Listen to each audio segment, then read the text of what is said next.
Et si nous parlions un peu de SVT? Programme du jour, le langage codé de l'ADN.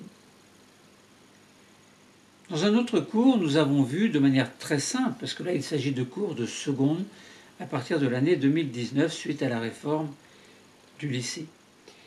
Langage codé de l'ADN, donc nous avons vu l'organisation globale de la molécule d'ADN qui était formée par une double hélice,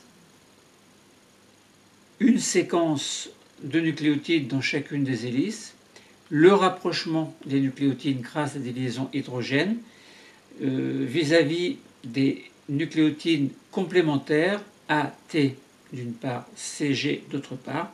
Donc une séquence précise va être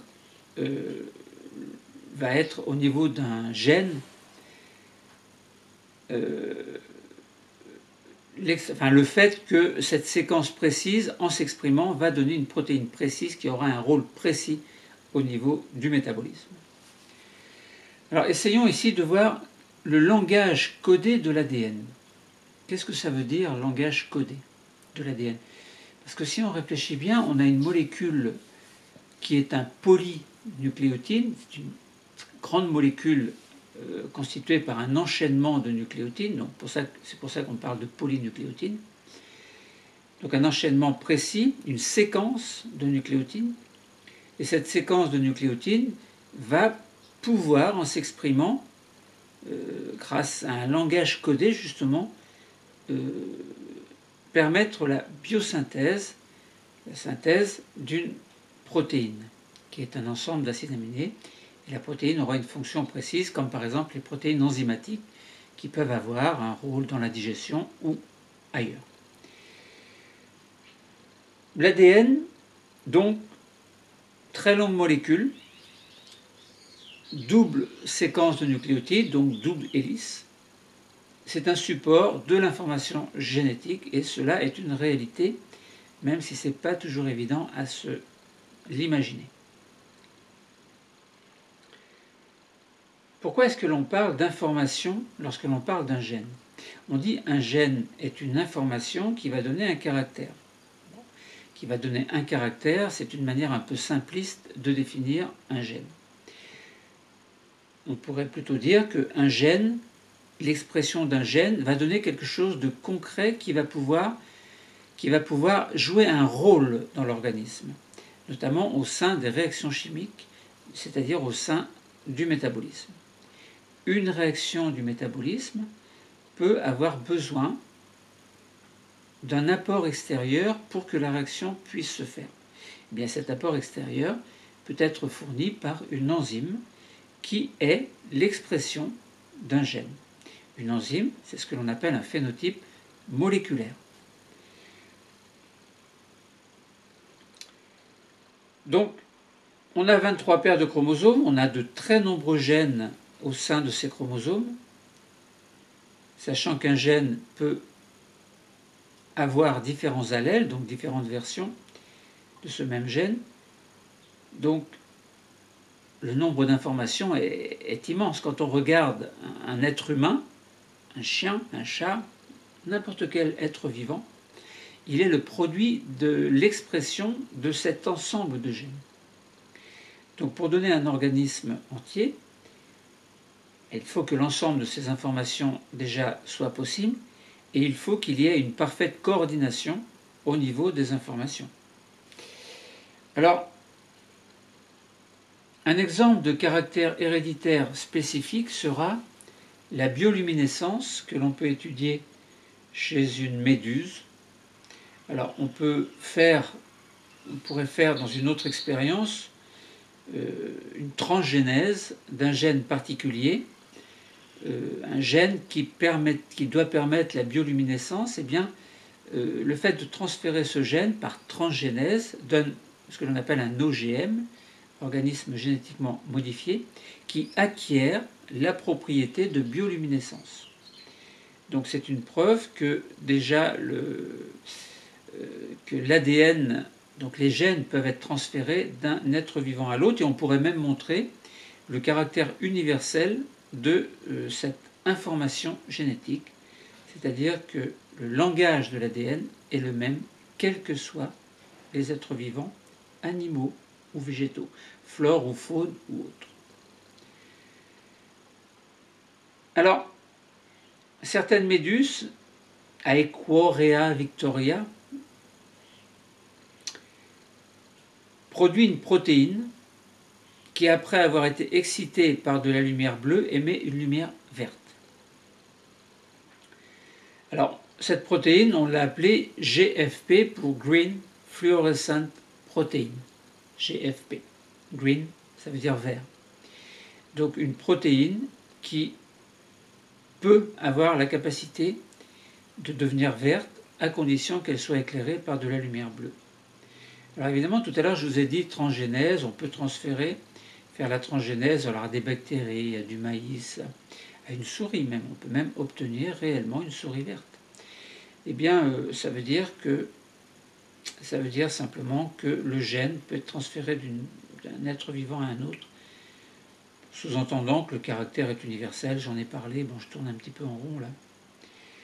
Bon, en tout cas, de méduse en méduse, de cette Aequorea, on va dire, Victoria à une autre, à ses descendants, eh bien, le caractère est conservé.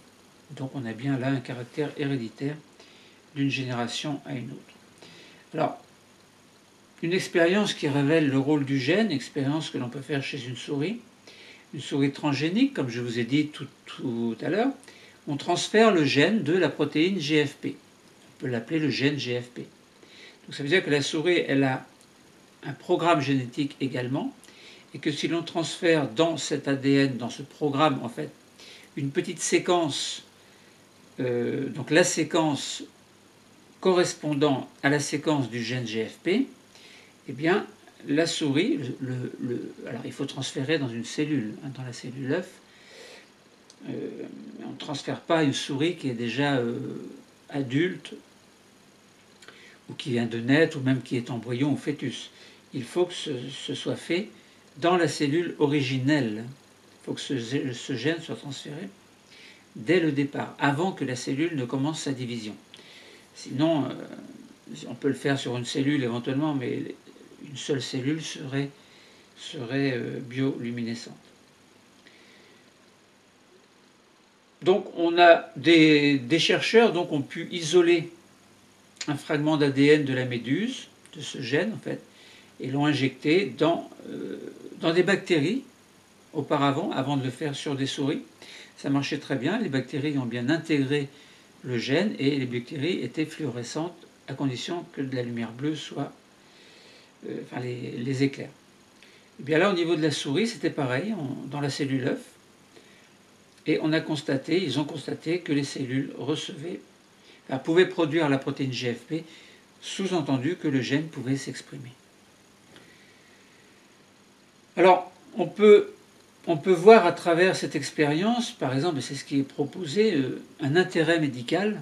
Alors, quel intérêt médical on peut voir, on peut y comprendre que si par exemple, imaginons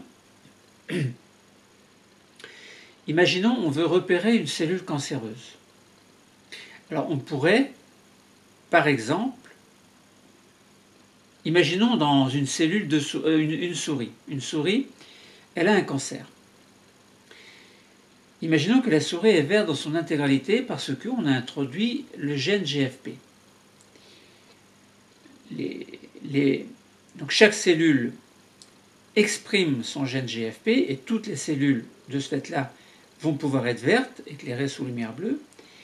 Et donc si par exemple un cancer se développe dans cette souris, les cellules qui possèdent également le gène GFP, eh bien les cellules cancéreuses seront vertes également. Mais imaginons qu'au niveau de cette souris qui est verte, on greffe des cellules cancéreuses provenant d'une souris, mais qui n'est pas provenant d'une... Qu'est-ce que j'ai dit Imaginons donc une souris verte, on greffe des cellules cancéreuses provenant d'une souris qui n'a pas le gène GFP dans chacune de ses cellules. Eh bien, au niveau de la greffe, on s'aperçoit qu'il n'y a pas de biofluorescence.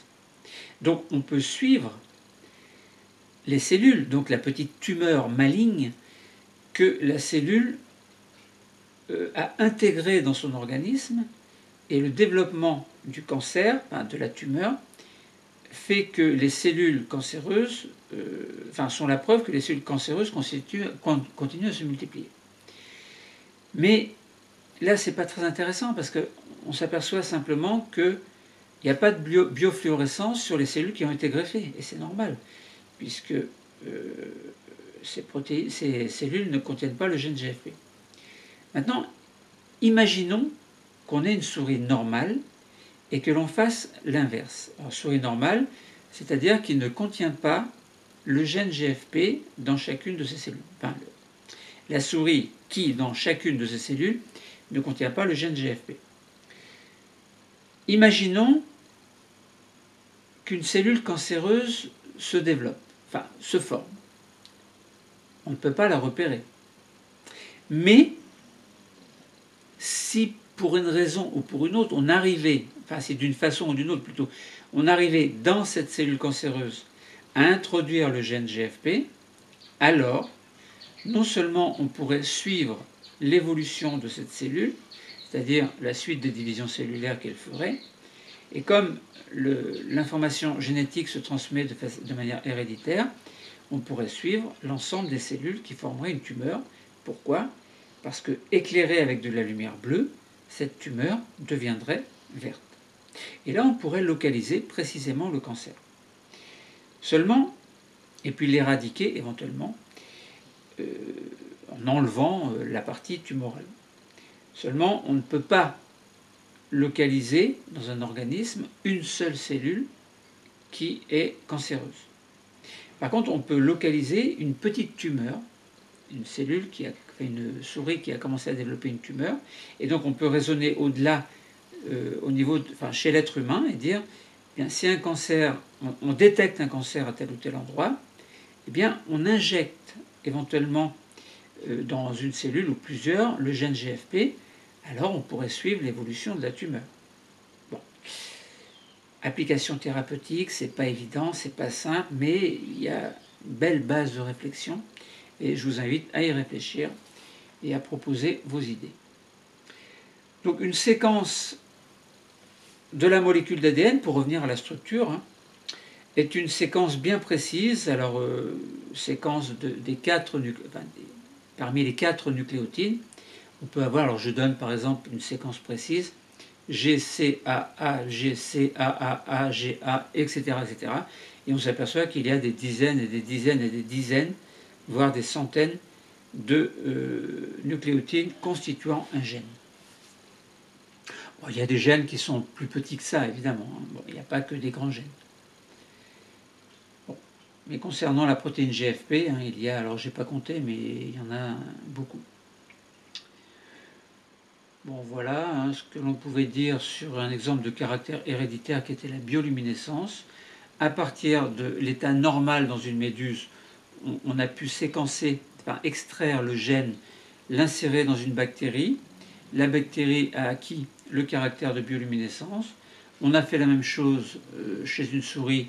Ça a été une réussite. La souris a intégré le gène également. Ça a été fait sur du maïs également, donc ça veut dire que chez les végétaux c'est pareil. Et là on a mis en évidence donc le caractère universel de l'expression d'un gène au sein d'une molécule d'ADN. Maintenant essayons de voir quelques exemples de messages génétiques. Alors on a un logiciel que l'on appelle Anagène, on peut utiliser GénieGène également, qui permettent de traiter des gènes, donc des messages génétiques. L'ADN s'affiche sous forme de séquences de lettres. Alors il n'y a pas la structure, tout ça, il y a juste simplement l'ordre des nucléotides, la séquence de nucléotides, par exemple ATCG, AATG, etc. Bon. Donc voilà à quoi ressemble ce logiciel. Il faut avoir son PC devant soi, il faut allumer, il faut ouvrir le logiciel, et puis on nous propose dans une banque de données différents gènes correspondant à différentes protéines, par exemple. Alors on peut étudier en détail une séquence d'ADN, on peut déterminer la longueur exacte et on peut faire des comparaisons entre différents gènes. Alors, les gènes sont des fragments d'une molécule d'ADN, on le sait. Ils sont répartis dans les chromosomes, on le sait aussi, il y a de très nombreux gènes. Et on peut présenter une localisation de 5 gènes qui interviennent dans les caractères fonctionnels de cellules spécialisées. Chaque gène peut ainsi être associé à une activité cellulaire bien précise. Donc on a une cellule, on prend une cellule qui a un noyau. Dans ce noyau, il y a les gènes, il y a les chromosomes, donc les gènes, c'est-à-dire de l'ADN, avec une séquence précise, et puis tout cela impose à la cellule un métabolisme, c'est-à-dire une activité cellulaire bien précise. Autrement dit, on prend l'exemple du chromosome numéro 3, on a un gène que l'on appelle RH-ADN. C'est sous cette forme-là, sous ce nom-là, que l'on va repérer le gène RH dans le logiciel Anagène. Donc il suffit d'ouvrir, il suffit de sélectionner en fait dans la banque de données ce gène RH-ADN. Il permet aux cellules de la rétine de produire un pigment photosensible que l'on appelle la rhodopsine.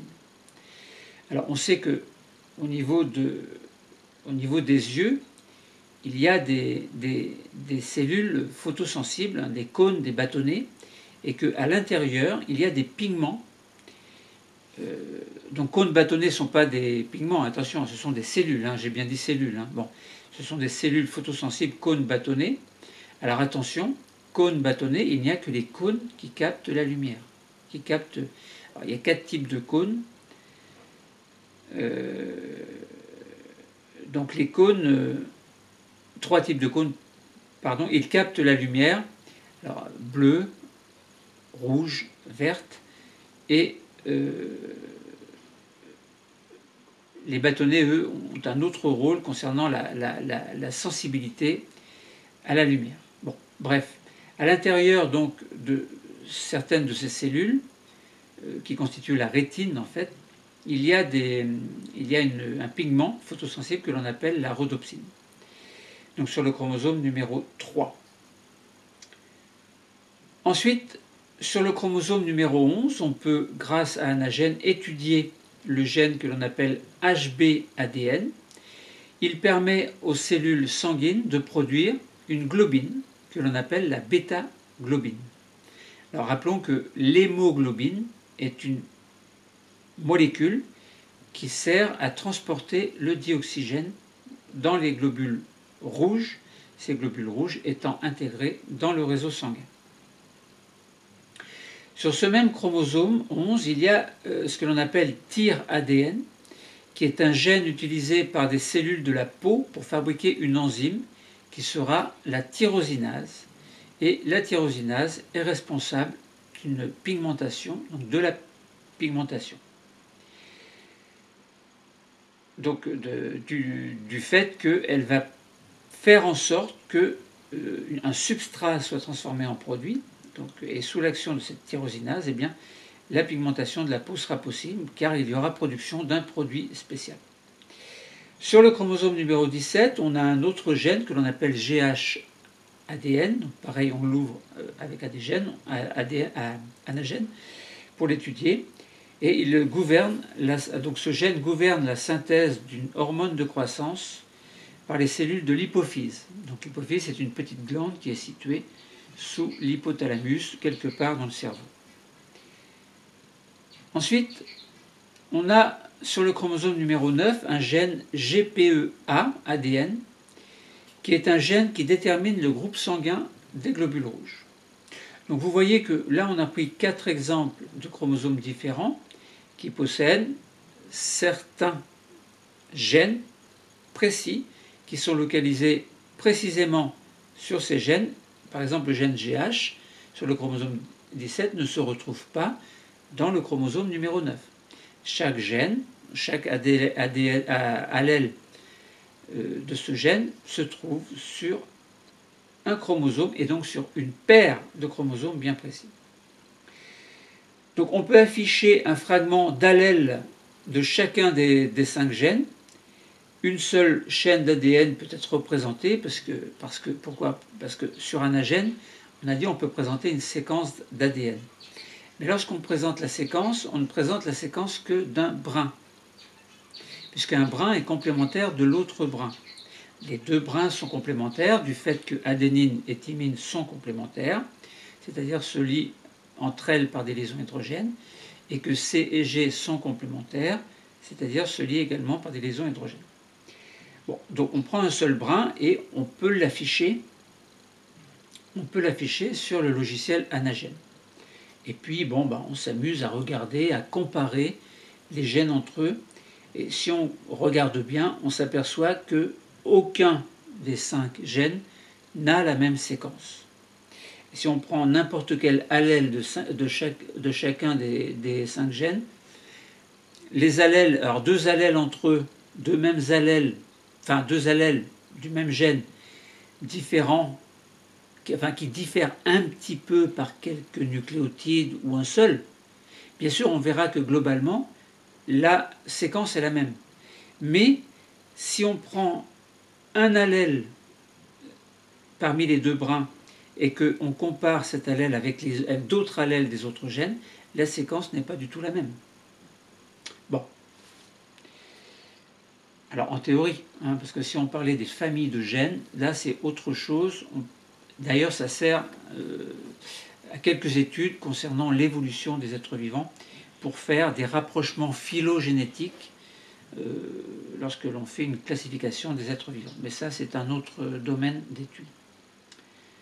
Bon voilà, donc pour comprendre quelle information est codée par l'ADN, on s'est appuyé sur des exemples présentés et on a vu que sur différents chromosomes, il y a différents gènes qui ont un rôle bien précis et on a pu comparer des séquences génétiques et expliquer en quoi ces informations différentes peuvent être codées par l'ADN d'une manière assez compliquée selon des mécanismes que l'on n'a pas du tout expliqués ici. Attention, on a simplement dit on a de l'ADN, on a des séquences, on a un double brin, on a des nucléotides. Eh bien, on a juste vu la séquence d'un brin d'ADN, on a comparé avec entre plusieurs gènes, mais on n'a pas donné les mécanismes qui font qu'à partir d'une molécule correspondant à un gène, on a obtenu une protéine. Parce que ça se fait, obtenir la protéine, c'est comprendre, en fait, si on voulait étudier ou voir comment se forme la protéine, c'est-à-dire l'enchaînement d'acides aminés, il faudrait étudier les mécanismes qui permettent de passer d'un gène à une séquence protéique. Donc là, on aurait la transcription, la traduction avec un code génétique qui permettrait de comprendre tout cela. Bon, ce n'est pas du tout l'objet de l'étude aujourd'hui. Bon, pour résumer, et nous allons arrêter, le langage codé de l'ADN, on a vu que c'est un langage plus ou moins universel, qu'un gène, par exemple d'une méduse, gène GFP, qui va donner une protéine, ce gène peut être transféré dans différentes espèces, animales ou végétales, même chez des prokaryotes tels que des bactéries. Et ces autres êtres vivants acquièrent le même caractère. Donc ça veut dire qu'on peut, par transgénèse, on peut transférer un gène d'un être vivant à un autre et faire des choses qui sont quelquefois très étonnantes. Des exemples de messages, on a vu qu'on a pris l'exemple de 4 chromosomes qui possédaient chacun, on a pris dans ces 4 chromosomes un seul exemple d'un gène précis. On a vu le rôle de chacun de ces exemples et on a vu que grâce au logiciel Anagène, on a pu comparer la séquence des différents allèles de ces gènes. Ainsi, on a répondu au problème. On a dit pourquoi utilise-t-on le terme d'information pour qualifier les gènes? Simplement parce qu'une information, on a compris qu'une information, ça passe déjà par une séquence d'ADN qui, par des mécanismes qui permettront son expression, vont donner des protéines qui auront une fonction, etc. etc. Bon. Et puis un ADN peut porter diverses informations dans le sens où il y a, dans ces 23 paires de chromosomes chez l'homme en tout cas, il y a de très nombreux gènes qui chacun vont s'exprimer d'une manière spéciale, spécifique, donnant un phénotype moléculaire spécial, spécifique, dont le rôle de chacune de ces expressions moléculaires, protéiques en l'occurrence, va donner au sein de réactions chimiques un métabolisme particulier qui sera pour la méduse l'organisme méduse, pour la bactérie l'organisme bactérie, pour la souris même chose, et pour l'être humain va donner donc ce que nous sommes, c'est-à-dire un ensemble de cellules organisées de manière très précise grâce à l'expression de très nombreux gènes, et cette organisation très précise s'appelle la vie. Science de la vie et de la terre. Le cours est terminé. Merci.